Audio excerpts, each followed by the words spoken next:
Πάτερ, καλησπέρα. Καλησπέρα. Θα ακούσουμε αυτή την περίοδο τον κόσμο να λέει ότι άνοιξε το τριώδιο. Θα μπορούσατε να μας πείτε λίγα περισσότερα πράγματα γι' αυτό? Βέβαια. Όντως αυτή την Κυριακή θα ανοίξει το τριώδιο.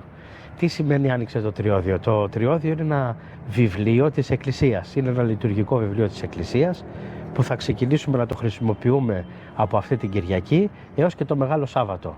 Δηλαδή θα μας συντροφεύσει για 10 εβδομάδες μέσα έτσι στη λειτουργική περίοδο της Εκκλησίας μας. Θα συνεχίσει τη Μεγάλη Τεσσαρακοστή για να κορυφωθεί την Μεγάλη Εβδομάδα ώστε να φτάσουμε στην Ανάσταση. Βέβαια, πολλές φορές οι χριστιανοί καταλαβαίνουν διαφορετικά την έννοια του τριωδίου σε σχέση, θα λέγαμε, με τον κόσμο που δεν έχει γνώση και εμπειρία των εκκλησιαστικών πραγμάτων.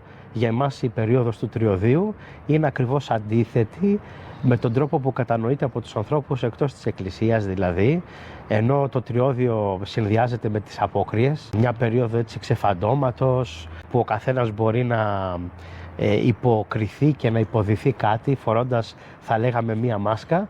Το τριώδιο είναι ακριβώς το αντίθετο, μας καλεί να πετάξουμε τις μάσκες μας, να δει ο καθένας στον εαυτό του βαθύτερα και αυτή η γνώση του εαυτού του τον οδηγεί στην μετάνοια, στην σχέση και την κοντινότερη γνωριμία με τον Χριστό.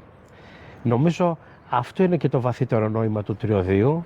Είναι δηλαδή μια συνειδητοποίηση της δικής μας πνευματικής κατάστασης, της κατάστασής μας σε σχέση με τον εαυτό μας, με το Θεό, αλλά και με τους ανθρώπους, τους αδελφούς μας. Ευχαριστούμε πολύ. Να είστε καλά.